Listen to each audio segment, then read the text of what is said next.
Hello friends, welcome to the topper junction. दोस्तों, बात करेंगे अनुपात समानुपात रेशियो प्रोपोर्शन। जो टॉपिक एसएससी बैंक स्टेट के अंदर पटवार वीडियो सभी एग्जाम्स के लिए क्या है, मोस्ट इम्पोर्टेंट है।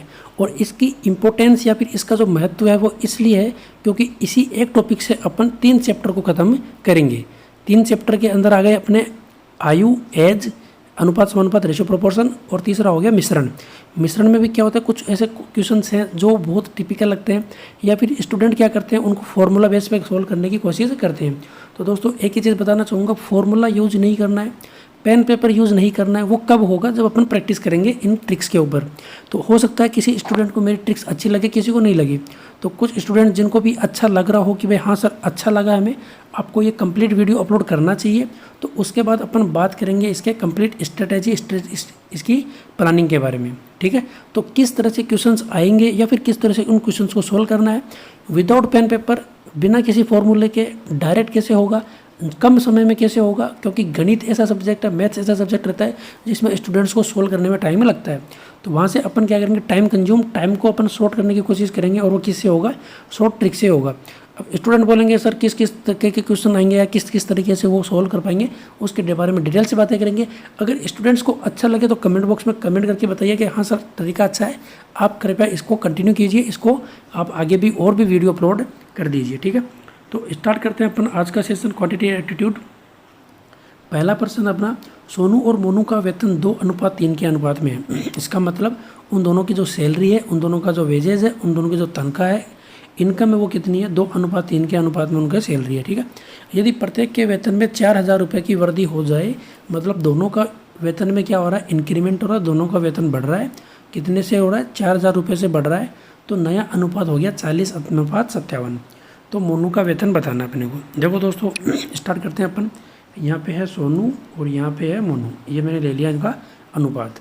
अब यहाँ से एक चीज़ इंपॉर्टेंट बताना चाहूँगा कि जब कभी भी इस तरह के क्वेश्चन सोल्व करते हैं तो दोस्तों एक चीज़ इंपॉर्टेंट है, एक चीज़ ध्यान में रखना, अनुपात में कभी भी अंतर नहीं होता। उनका जो डिफरेंस होता है, उनका जो अंतर होता है, उनमें कभी भी कोई भी तरीके का अंतर नहीं आता। कैसे नहीं आता वो बात करते हैं अपन।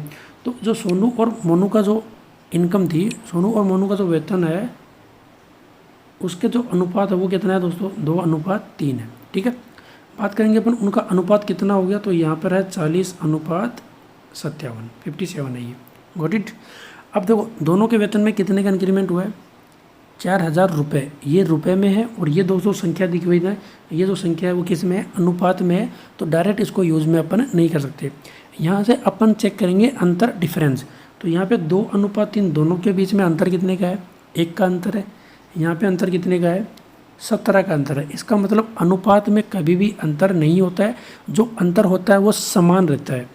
आज कल परसों कभी भी जब भी आप देखोगे तो वो हमेशा समान रहेगा। और ये समान कैसे रहेगा, इसका जो बेसिक्स है वो मैं अगली क्लास में बताऊंगा। आज सिर्फ ट्रिक्स पे बात करेंगे कि ये ट्रिक्स आपको समझ में आई या नहीं आई, जल्दी सोल्व कैसे करेंगे अपन, फास्ट कैसे सोल्व होता है। तो अगर अच्छा लगे तो कमेंट कीजिएगा, नेक्स्ट वीडियो में आपको तरीके से प्रॉपर वे में एक आपको सेपरेट वीडियो बना के बताऊंगा कि भाई किस तरह से इन क्वेश्चंस का जो स्टार्टिंग होती है, किस तरह से इनको एंड करना है। ठीक है, तो यहाँ से मैंने अब आज सिर्फ आप ट्रिक देखिए कि यहाँ पे 2:3 का है, यहाँ पे 1 अंतर है, यहाँ पे 40:57, 17 का अंतर है। तो यहाँ से मैंने इसको नेक्स्ट किया, ये है सोनू, ये है मोनू। तो यहाँ पे देखो जितने भी अंतर होता है उससे अपन ऊपर वाले को मल्टीप्लाई कर देते हैं। तो यहाँ पे 17 का अंतर है तो मल्टीप्लाई कर देंगे ऊपर वाले अनुपात को 17 से। ऊपर 1 का अंतर है तो नीचे वाले को मल्टीप्लाई करेंगे 1 से, तो उतना ही रहेगा।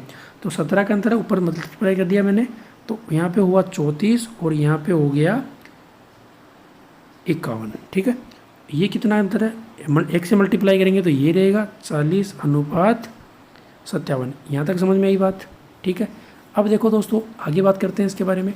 तो यहाँ पे जो डिफरेंस है वो कितने का हो गया, यहाँ पे कितने का अंतर हुआ, 17 का। यहाँ पे कितना अंतर हुआ, 17 का। अब जो अंतर है वो समान है, यहाँ भी अंतर देख लो आप, यहाँ 6 का अंतर है और यहाँ भी कितने का अंतर है, 6 का अंतर है। इतना ही है, इसको मैं दोबारा से लिख देता हूँ एक बार। ठीक है, तो यहाँ पे अनुपात था 34:51, यहाँ पे अनुपात था दोस्तों 40:57, यही था। तो यहाँ पे 6 का अंतर है, यहाँ भी 6 का अंतर है, यहाँ 17 का अंतर है, यहाँ भी 17 का अंतर है। इसका मतलब अंतर क्या हो गया, समान हो गया। अब यहाँ पे बात करेंगे अपन दोनों के वेतन में कितने की वृद्धि हुई थी, 4,000 रुपये की वृद्धि होती है, ये रुपए में है। यहाँ पे हम देख रहे हैं कि यहाँ 6 की वृद्धि हुई है, यहाँ भी कितने की हुई है, 6 की वृद्धि हुई है। मतलब अनुपात में कितने का इंक्रीमेंट हुआ है, 6 का हुआ है, ठीक है। और वेतन में कितने का हुआ है दोस्तों, 4,000 में हुआ है, यही है। तो एक का मान कितना होगा, 4,000 डिवाइड बाई 6, इतना ही हुआ। हमें किसका वेतन चाहिए, हमें आंसर किसका चाहिए, उत्तर किसका चाहिए। तो नया अनुपात इतना हो गया, मोनू का वेतन क्या है, तो मोनू का वेतन बताना है। तो अनुपात में मोनू का वेतन कितना है, 57। तो मल्टीप्लाई कर दिया मैंने 57, ये आपका आंसर हो गया है, ठीक है। ये मोनू का अनुपात आ गया, ये मोनू की वेतन आ गया। इसको मल्टीप्लाई कराओगे आंसर आ जाएगा। मल्टीप्लाई में 3 का भाग दे देंगे 2, 3 का भाग दे दिया 19, ठीक है। 2 से भाग दिया 2,000, 2,000 को मल्टीप्लाई किया 19 से, तो आंसर क्या हो गया दोस्तों, 38,000। ये इसका आंसर हो गया, ठीक है। अच्छा लगा, नहीं लगा, अगर समझ में नहीं आया हो तो आप कमेंट बॉक्स में कमेंट कीजिएगा, इसके बारे में अपन डिटेल से फिर से बताऊंगा, ठीक है। नेक्स्ट वीडियो लेते हैं अपन, नेक्स्ट क्वेश्चन की बात करते हैं। एक राशि को ABCD 4 जने हैं और चारों के अंदर इसको डिवाइड किया है, ठीक है। तो ABC और D, ये 4 जने हैं, चारों में अनुपात में अंतर कितना है, 5:2:4:3, ये इन तीनों का, चारों का अनुपात है। यहाँ पे देखो C का D से 1,000 रुपये अधिक हो, यदि C के जो रुपए हैं वो D से कितने अधिक होंगे, 1,000 अधिक होंगे। इसका मतलब अनुपात में देखो दोस्तों, C का जो अनुपात है वो D के अनुपात से कितना है, 1 याद है। तो यहाँ 1 का वैल्यू कितना हो गया, 1,000 हो गया। और किसका हिस्सा पूछा है, B का हिस्सा पूछा है, तो B का अनुपात कितना है, 2 है। अगर 1 का मान 1,000 है तो 2 का मान कितना होगा दोस्तों, 2,000 होगा। यही आपका आंसर है, यही आपका ट्रिक है, ठीक है। तो आई थिंक अच्छा लगा होगा, इजी लगा होगा। इसी के अंदर मैं कुछ और इम्प्लीमेंट करूँ कि 1 का हिस्सा कितना है, तो 1 का मान 5,000 है, तो 5 का मान कितना होगा, 5,000, वो आंसर हो गया। D का मान कितना है, तो 1 का मान 1,000, 3 का मान 3,000। इस तरह से इसके किसी भी तरीके के आंसर है अपन बता सकते हैं। या फिर देखो यहाँ से अपन एक चीज़ और बता सकते हैं, अगर वो बोले कि भाई यहाँ 1 का हिस्सा पूछा तो वो बोलते हैं कि भाई A + B का हिस्सा कितना हुआ, मतलब A और B को दोनों को जोड़कर कितना हुआ। तो यहाँ से अपन ने जोड़ दिया 5 और 2 कितने होते हैं, 7, ठीक है। अनुपात जोड़ रहा हूँ मैं, तो 5 और 2 7 हो गया। तो 1 का मान कितना हुआ, 1,000, तो 7 का मान कितना हो जाएगा दोस्तों, 7,000, वो उसका आंसर हो जाएगा, ठीक है। नेक्स्ट की बात करते हैं अपन।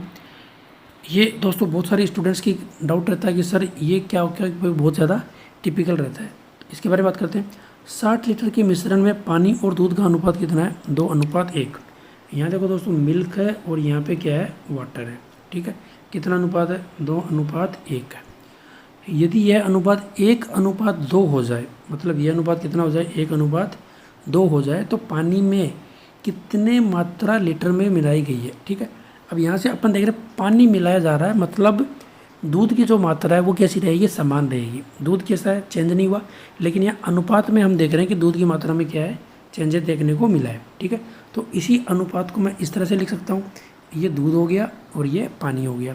तो ऊपर कितना अनुपात था, 2:1 है। लेकिन नीचे इसमें क्या चेंजेस होगा, यहाँ पे जो 1:2 है, इसको दूध की जो मात्रा है इसके अपन बराबर करेंगे। तो इसके बराबर करने के लिए इस अनुपात को कितने से मल्टीप्लाई करूँगा, मैं 2 से मल्टीप्लाई करूँगा। तो यहाँ आप अनुपात को देखिएगा एक बार, 2:4 हो गया, यही हुआ है, यही अनुपात हुआ है। तो यहाँ से अपन देख रहे हैं कि भाई दूध की जो मात्रा है वो कैसी है, समान है। और यही क्वेश्चन कह रहा है, क्वेश्चन की लैंग्वेज देखो, यदि यह अनुपात 1:2 हो जाता तो पानी की मात्रा, मतलब सिर्फ पानी मिलाया गया। यहाँ से अपन देख रहे हैं कि हाँ पानी बिल्कुल मिलाया गया है, पानी के अनुपात में चेंजेस हुआ, लेकिन दूध के अनुपात में कोई चेंजेस नहीं हुआ क्योंकि दूध मिलाया नहीं गया। अब स्टार्टिंग की बात करते हैं अपन, 60 लीटर दूध के मिश्रण में, तो दूध कितना था दोस्तों, 60 लीटर था। इसको मैं क्लियर लिख लेता हूँ एक बार, ठीक है। तो ये हो गया मिल्क और ये हो गया वाटर। अपना जो अनुपात था 2:1, और मल्टीप्लाई करने के बाद में क्या अनुपात बना था, 2:4, यही बना था। तो यहाँ से वो बोल रहा है कि भाई 60 लीटर दूध में पानी और दूध का अनुपात मिश्रण कितना था, 2:1 में। तो यहाँ पे अगर मैं टोटल बनाऊँ इसका, तो 2 और 1 कितना होता है, 3। 3 का मान कितना हुआ दोस्तों, 60। तो 1 का मान कितना होगा, 60 में 3 से भाग दे देंगे तो कितना आ जाएगा, 20। ये हो गया 1 की वैल्यू। अब उसने पूछा क्या है कि भाई पानी में कितनी मात्रा मिलाई गई है, तो यहाँ से अनुपात में कितनी मिलाई गई है, 3 मात्रा मिलाई गई है। 1 से अनुपात बन गया 4। तो यहाँ अगर 1 की वैल्यू 20 है तो 3 की वैल्यू कितनी होगी दोस्तों, 60। ये उसका आपका क्या रहेगा, आंसर रहेगा। ये आपका उत्तर हो गया, ठीक है। आई थिंक समझ में आया। बेसिक क्वेश्चन थे, बेसिक तरीका था। अगर किसी स्टूडेंट को कम लग रहा हो कि भाई सर इसका बेसिक पूरा तरीके से समझाएं, पूरा तरीके से बताएं, तो उसके बारे में अपन सेपरेट वीडियो बना देंगे। ठीक है दोस्तों, नेक्स्ट वीडियो अगर किसी स्टूडेंट को लग रहा हो कि भाई हाँ सर तरीका अच्छा है, इसको कंटिन्यू कीजिए, तो अपन क्या करेंगे इसके बारे में नेक्स्ट वीडियो में डिस्कस कर लेंगे। तब तक के लिए थैंक यू, धन्यवाद।